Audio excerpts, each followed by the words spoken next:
بسم اللہ الرحمن الرحیم۔ السلام علیکم ورحمۃ اللہ وبرکاتہ۔ ایک چھوٹے بچے کو اگر کسی کام سے روکنا ہوتا ہے نا تو اسے ڈرایا جاتا ہے، اسے کہا جاتا ہے کہ بیٹا یہ کام مت کرنا ورنہ جن کھا جائے گا۔ حالانکہ جن ہوتا نہیں ہے، لیکن خوف ایک ایسی چیز ہے کہ وہ انسان کے اوپر سب سے زیادہ حاوی ہوتی ہے، چاہے وہ بچہ ہو چاہے وہ بڑا ہو۔ ایک بڑا مشہور قول ہے کہ it's not the snake's venom that kills you, it's the fear. اسی طرح اگر آپ سے کہا جائے نا کہ کوئی قدرتی آفت، کوئی زلزلہ، سیلاب یا کوئی وبا یا آپ کے گناہوں کا نتیجہ ہے، تو اس کا ہرگز مطلب یہ نہیں ہے کہ آپ کو ڈی گریڈ کیا جا رہا ہے یا آپ کو ڈی فیم کیا جا رہا ہے یا آپ کو نیچا دکھایا جا رہا ہے، بلکہ اس کا مطلب یہی ہے کہ آپ کو ڈرایا جا رہا ہے کہ اپنے گناہوں سے توبہ کرو، اپنے اوپر نظر ثانی کرو اور سیدھے راستے پہ آؤ۔ اور بہرحال اس کے یہ سچ بھی ہو سکتا ہے، یہ تو اللہ ہی جانتے ہیں کہ کس کے گناہوں کی سزا مل رہی ہے یا گناہوں کی سزا ہے بھی کہ نہیں۔ 50% چانس ہے۔ ہمارے مسجد کے جو امام صاحب ہیں انہوں نے بڑی زبردست بات کی تھی جب یہ مسجدیں بند ہوئی تھی، آخری جمعہ تھا، تو انہوں نے کہا تھا کہ آپ سب نے یہی سمجھنا ہے کہ یہ میرے گناہوں کی سزا مل رہی ہے جو اللہ تعالیٰ نے اپنے گھر کے دروازے ہمارے لیے بند کر دیے ہیں۔ ہر ایک یہی سوچے کہ یہ میرے گناہوں کی سزا مل رہی ہے۔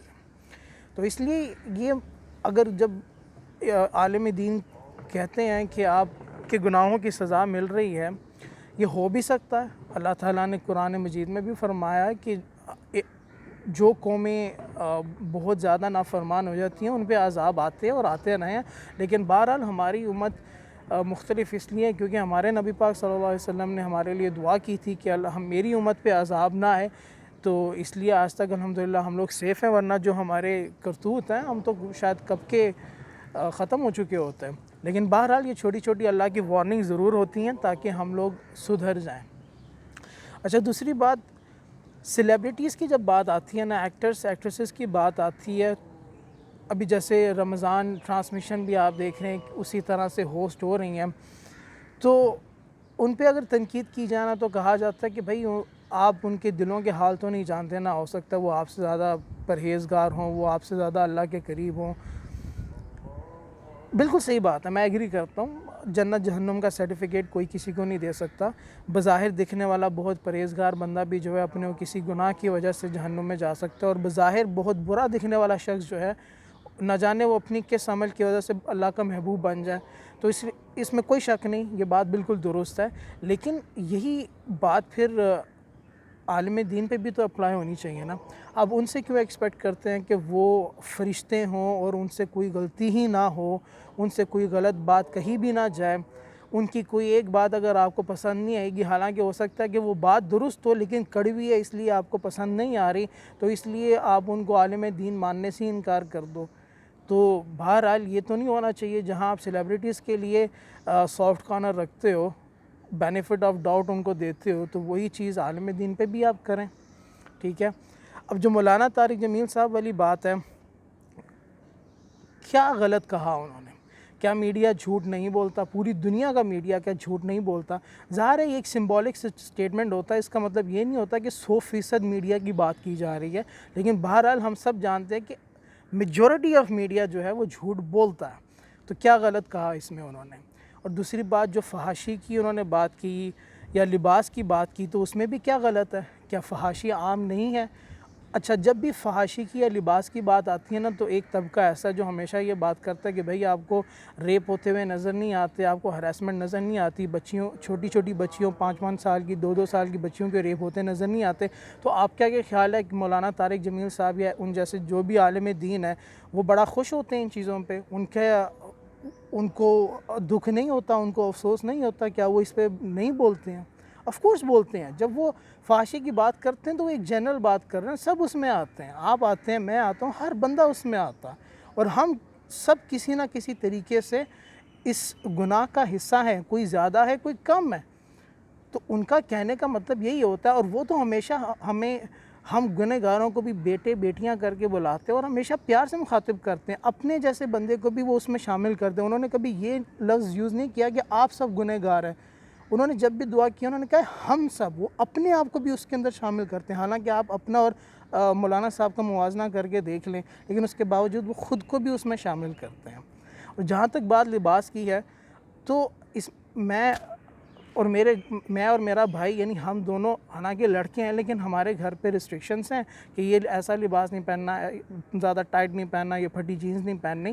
تو لباس تو بہرحال ایک امپورٹنٹ چیز ہے. اور معذرت کے ساتھ خواتین کے ساتھ کہ آپ کمپیئر کر کے دیکھ لیں کہ زیادہ فحش لباس، زیادہ غیر اسلامی لباس کس کا ہے. مردوں کا بھی ہے، میں ڈیفینڈ نہیں کر رہا مردوں کو. میں تو جب بھی پردے کی بات کرتا ہوں، لباس کی بات کرتا ہوں، میں نے ہمیشہ مردوں کی بھی بات کی ہے کہ آج کل مردوں کا لباس بھی بہت برا ہوتا جا رہا ہے. لیکن بہرحال اگر آپ کمپیئر کریں تو زیادہ لباس جو برا ہے وہ عورتوں کا ہی ہے. آپ اپنے سے باہر ہو کے دیکھ لیں، آپ کوئی ہالی ووڈ کی کوئی ایونٹ دیکھ لیں، کوئی آسکر ایوارڈز اٹھا کے دیکھ لیں، مردوں نے سب نے ڈیسنٹ ڈریسنگ کی ہوتی ہے، کالا پینٹ کوٹ پہننا ہوتا ہے، اور عورتوں کے ڈریس آپ دیکھ لیں. معذرت کے ساتھ اگر آپ کو میری بات بری لگی ہو، میں ساری عورتوں کی بات نہیں کر رہا، اور میں اگین مردوں کی بھی بات کرتا ہوں. ابھی ریسنٹلی وہ فہد مصطفیٰ کا بھی ایک اسکرین شاٹ میں نے دیکھا تھا، کسی پروگرام میں آیا ہوا تھا، جس طرح کی انہوں نے ٹی شرٹ پہنی تھی، بالکل غلط ہے. جہاں مرد غلط ہے بالکل غلط ہے، جہاں عورت غلط ہے بالکل غلط ہے. تو مولانا صاحب نے کوئی یعنی غلط بات تو نہیں کی یار. اور پھر ایک جو سب سے امپورٹنٹ چیز ہے، میرے اسلامیات کے ٹیچر تھے، وہ ایک بات کہتے تھے کہ با ادب با مراد، بے ادب بے مراد. صرف 2 کتابیں پڑھ لینے سے یا انگریزی سیکھنے سے نا آپ علم یافتہ نہیں ہو جاتے ہو. تہذیب جو ہے نا، ادب، وہ سب سے امپورٹنٹ چیز ہے. مولانا صاحب یا کوئی بھی عالم دین ہے یا کوئی بھی بڑا شخص ہے جو آپ سے بڑا ہے، آپ کی باپ کی عمر کا ہے، یار ہماری کیا اوقات ہے ہم ان کو کال آؤٹ کریں. میں دیکھ رہا ہوں لوگ ایون ٹین ایجرز، ینگسٹرز جو ہے نا، کالنگ آؤٹ مولانا صاحب. یار ہماری کیا اوقات ہے؟ یعنی ساری تمیز ہم بھول جاتے ہیں. اسپیشلی سوشل میڈیا پہ ہم نہیں دیکھتے کہ کوئی بڑا ہے، چھوٹا ہے، مرد ہے، خواتین ہے، بچہ ہے، کون ہے. گالم گلوچ اور دونوں سائڈوں سے جو مولانا صاحب کے ڈیفینڈر ہیں وہ بھی غلط کر رہے ہیں، اور جو ان کے خلاف ہیں وہ بھی غلط کر رہے ہیں. یار ہو سکتا ہے اللہ تعالیٰ آپ کے پہنے ہوئے آدھے ننگے کپڑے معاف کر دیں، آپ کے دوسرے گناہ معاف کر دیں، لیکن ایک بزرگ کی جو آپ کے باپ کی عمر کی جگہ ہے، جو اللہ کا نام لے کے دعا کرتا ہے، آپ کو دین سکھاتا ہے، اس کی جو تذلیل آپ کر رہے ہو سکتا ہے اللہ تعالیٰ یہ معاف نہ کریں. آپ کے سارے گناہ معاف ہو جائیں لیکن شاید یہ معاف نہ ہوں. جیسے اس کی مثال میں ایسے دوں گا، ایک ماں کے اگر 2 بچے ہیں نا، ایک بہت نیک شریف ہے اور دوسرا بہت نافرما بردار ہے، لیکن وہ ماں ہے، وہ دونوں کو ایکولی پیار کرتی ہے. اگر وہ فرما بردار بچہ اپنے نافرما بردار بھائی کو جو ہے نگلیکٹ کرے گا یا اس کو نقصان پہنچائے گا نا، وہ ماں یہ نہیں دیکھے گی کہ یہ تو میرا بڑا فرما بردار بچہ ہے. وہ اس سے خفا ہو جائے گی، اس کی ساری نیکیاں سائڈ پہ ہو جائیں گی، لیکن وہ اس کو سزا دے گی، اس سے غصہ ہوگی کہ تم نے میرے دوسرے بچے کو، چاہے وہ نافرما بردار ہے، وہ میرا اور اس کا معاملہ ہے، تم نے کیوں اس کو نقصان پہنچایا، تم نے کیوں اس کو گالم گلوچ کی. تو اس لیے کسی کو کال آؤٹ کرنے سے پہلے اپنے لفظوں کا چناؤ اور جو آپ کے ٹون ہے یہ ضرور دیکھا کریں کہ آپ کس سے بات کر رہے ہیں، وہ آپ سے عمر میں کتنا بڑا ہے. تو میں بھی دعا ہی کر سکتا ہوں، اللہ تعالیٰ ہم سب کو باادب بنائیں اور ہم سب کو ہدایت دیں.